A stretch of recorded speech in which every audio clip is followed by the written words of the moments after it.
네이버가 1981년생 여성 임원을 차기 대표 후보에 올리는 파격 인사를 단행했습니다. MZ세대 CEO 발탁의 의미부터 글로벌 사업 강화와 조직 쇄신, 빅테크 규제 대응 등 네이버가 풀어가야 할 과제들도 함께 짚어보겠습니다. 네, 그리고 카카오 주식을 보유한 개인 투자자가 200만 명을 넘는 등 삼성전자를 잇는 국민주가 등장하고 있습니다. 개인 주주가 급증한 배경은 무엇인지, 향후 투자자들이 고려해야 할 변수는 없을지 살펴보겠습니다. 네, 김대우의 경제일기 김대우 박사 자리에 있습니다. 어서 오세요. 네, 안녕하십니까, 박사님. 과거에 이 최수연 씨하고 법무법인 율촌에 함께 근무했던 사람의 말에 따르면 똑똑하고 잘 놀고 일 잘한다라고 하더라고요. 그러니까 MZ세대 1981년생 사령탑이 네이버에 세워지게 될까요? 어떻습니까? 그렇습니다. 네이버라는 회사, 우리나라 최대의 이 IT 포털 회사죠. 이 회사에서 1981년생, 그러니까 올해가 2021년이니까 만으로 40인데요. 40의 젊은 여성, 워킹맘의 CEO가 탄생했습니다. 물론 뭐 나이는 하나의 숫자에 불과하죠. 그래서 반드시 늙었다고 퇴폐한 것이나 또 젊었다고 반드시 어떤 신선한 것만은 아니지만은 그러나 어쨌든 이 세대 교체라는 점에서 그동안의 네이버는 한성숙 대표가 끌어왔지 않습니까? 이분이 1967년생이에요. 오나인 이혜진 씨가 역시 1967년생 동갑내기거든요. 그러니까 그분들은 지금 54살인데 14년을 뛰어넘어서 대폭 젊어지는 거죠. 자, 지금 이 최수연 씨는 서울대 공대를 다니다가 네이버를 입사를 해서 또 이후에 연세대학교 로스쿨을 들어가서 지금 현재 공식 직함은 변호사입니다. 그리고 하버드 로스쿨은 뭐 정식으로 다녔다기보다는요. 하버드 로스쿨의 LLLM 과정이라고 그 1년짜리 외국의 법조인들에게 이제 문호를 개방하는 전문가 과정인데 거기 잠시 거쳤는데요. 이후로 다시 네이버에 입사를 했는데 그러나 네이버에 총 근무한 경력이 6년밖에 안 돼요. 네. 지금 현재 네이버가 여러 가지로 잘 나가고 있지만 또 갑질 문제라든지 여러 가지 어떤 어려움도 많습니다. 그런 상황에서 새로운 세대 교체로서 새로운 문화를 끌어주지 않을까 그런 어떤 기대를 한 몸에 모으고 있다 이렇게 볼 수가 있겠습니다. 네, 이 글로벌 사업 지원을 총괄하던 임원을 대표로 발탁한 만큼 앞으로 이 M&A를 기반으로 하는 해외 사업에 힘이 실릴 것으로 또 보이는데 일각에서는 이런 빠른 세대 교체가 뭔가 조직의 안정성이 흔들릴 수 있다 그런 우려도 표하고 있거든요. 앞으로 이 풀어 나가야 할 과제가 뭐가 있을까요? 그렇습니다. 저도 몇 차례 통화를 받았는데요. 네이버에 근무하는 중견 40대, 50대들. 자, 우리 보고 이제 나가란 말이냐. 이제 꿈을 제대로 세우지도, 계획도 제대로 세우지 못했는데 40대 CEO와 40대 CFO가 오면 한국적 문화에서 그분들 밑에서 근무하기가 그렇게 쉽지 않지 않겠냐. 이런 좀 볼멘 소리도 있어요. 물론 이제 그런 문화도 우리가 서서히 바뀌어 나가서 나이를 가지고 위계 질서를 따지는 이런 문화는 우리가 청산을 해야 되기는 하겠습니다만은 그러나 급격한 변화를 하게 됐을 경우에 그동안 쌓아왔던 많은 노하우와 인맥을 잊어버릴 수가 있다. 이런 이제 우려가 나오고 있습니다. 1998년에 시작을 했죠. 이 네이버라는 회사. 자, 그다음에 또 한 명의 지금 그래픽에 나오는 김남선이란 분. 저는 저분을 더 주목합니다. 저분은 우선 저분을 조금 잘 언론에 알려지지 않는데 저는 좀 알아요. 저분의 할아버지가 김진만 씨고 아버지가 김택기 씨입니다. 두 분 다 대한민국의 국회의원을 했고 할아버지 김진만 씨는 유신 시대 때 국회 부의장을 했습니다. 그리고 저분의 삼촌이 동부그룹의 회장님인데 최근에 여직원 성추행 사건 또 집에 가정부 성추행 사건으로 구속되기도 했던 어떤 김준기 씨의 조카이기도 합니다. 그리고 저분의 바로 형이 지금 김남호 그러니까 DB그룹 회장이죠. 그러니까 재벌가의 금수저 중에 금수저입니다. 그리고 또 저분의 어머니는 정치인, 야당 정치인이었던 이철성 씨의 딸입니다. 그러니까 여야를 넘나드는 우리나라의 재벌가 정치 명문가 중에 명문가죠. 이분은 정통으로 하버드를 나와서 그동안에 국제 투자회사 이런 데에 있다가 네이버의 스카우트에 들어온 지 2년 됐어요. 저분이 특히 글로벌 쪽에 세계를 상대로 한 M&A 쪽에 상당한 역할을 할 것으로 보이는데요. 어쨌든 이 네이버를 향해서는 지금 두 가지 기대와 우려가 교차하고 있습니다. 기대라는 것은 세대 교체를 하면서 세계로 나아가서 IT 세계에서 한국의 경쟁력 또 인류 문화 사회의 발전을 좀 기여해달라. 그런 어떤 기대가 있는가 하면요. 다른 한편으로는 너무 빠른 세대 교체로 인해서 네. 우리나라의 어떤 창업의 사닥다리를 또는 IT의 사닥다리를 무너뜨릴 수 있다. 그런 우려도 있는 만큼 이제 이 두 분 CEO, CFO 두 분들이 기존 조직과의 조화 이 문제도 같이 매우 노력해야 될 것으로 보입니다. 예, 지금 화면에 나오고 있는 김남선 CFO에 대한 그런 얘기는 다른 언론들에서는 다루지 않고 있었는데 그렇습니다. 예. 저희 김대회 경제일기에서만 만나보실 수 있었던 고급 정보였다는 점 말씀드리겠습니다. 다음 주제로 넘어가겠습니다. 카카오의 소액주주가 200만 명을 돌파했습니다. 이 정도면은 뭐 국민주다라고 불러도 되겠어요? 그렇습니다. 예. 국민주라는 게 국민 대다수가 주식을 갖고 또 사랑하고 또 관심을 갖는다 이런 의미인데요.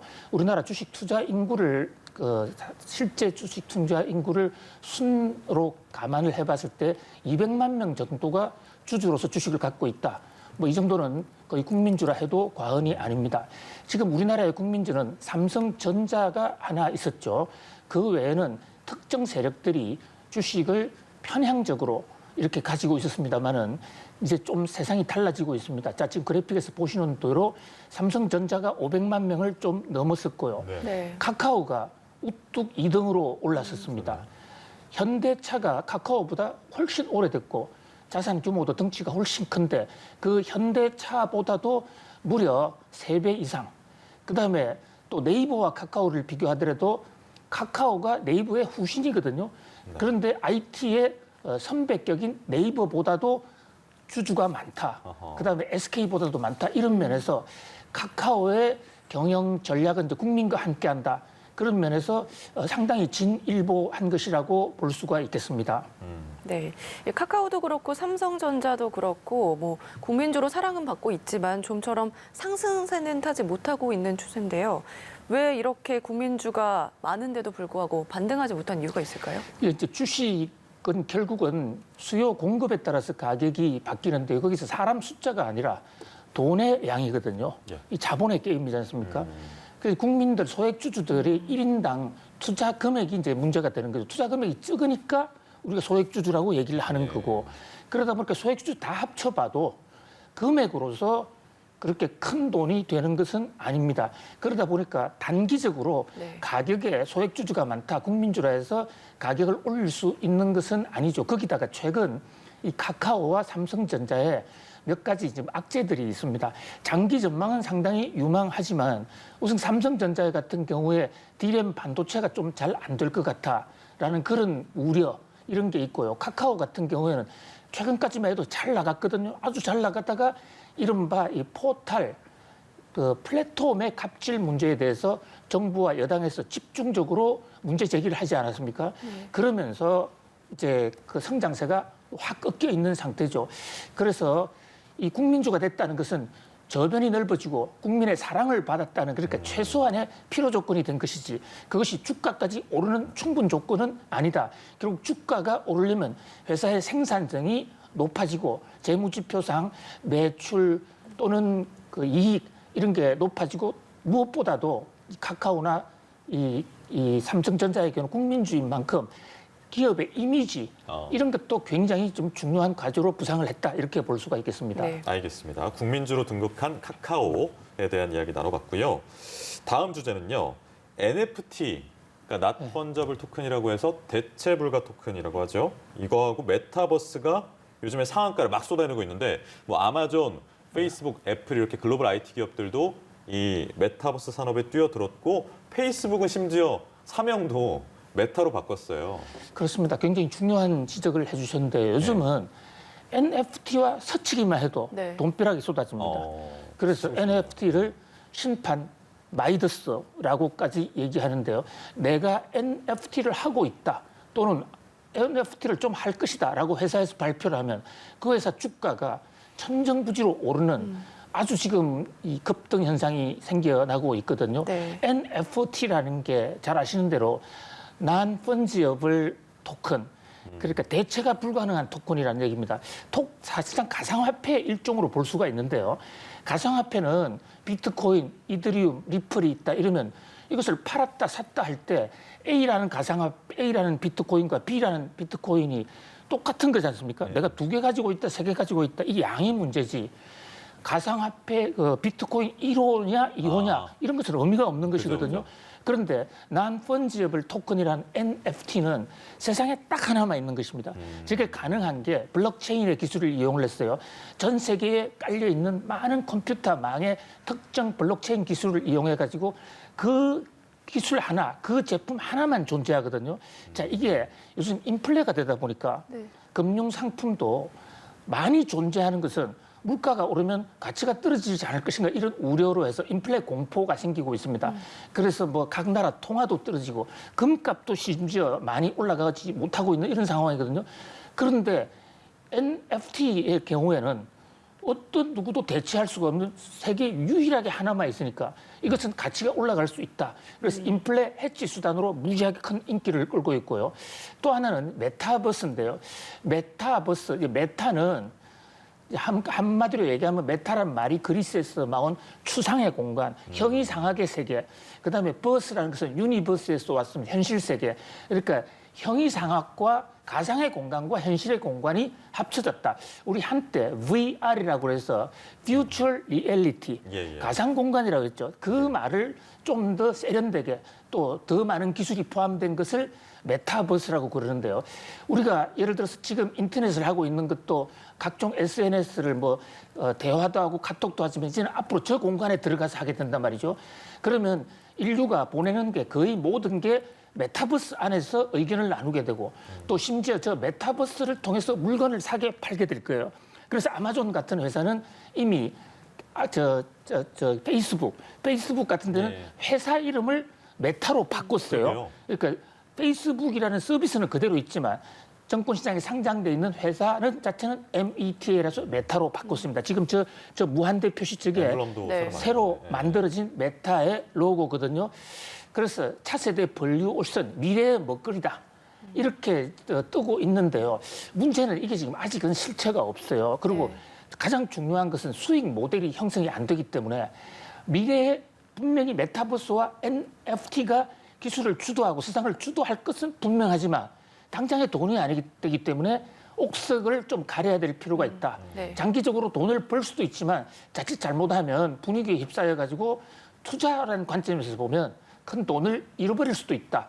그래서 투자를 매우 예의주시해야 된다. 이렇게 볼 수가 있겠습니다.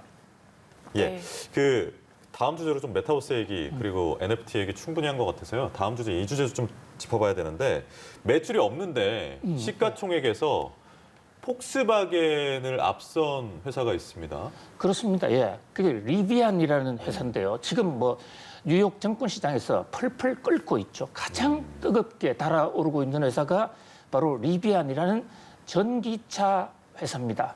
자, 전기차 회사인데 주로 이제 트럭 전기차를 만들거든요. 테슬라에 대항하겠다 해서 스케일리지라는 MIT 공대 출신이 약 한 15년 이상 준비해와서 최근에 뉴욕 증시에 상장을 시켰는데요. 재무지표상으로는 아직까지 매출이 제로입니다. 물론 최근에 160대를 팔긴 팔았어요. 그런데 그게 장부에 아직 안 잡힌 겁니다. 160대를 팔았지만 그것도 같은 계열사인 아마존 직원한테만 팔았거든요.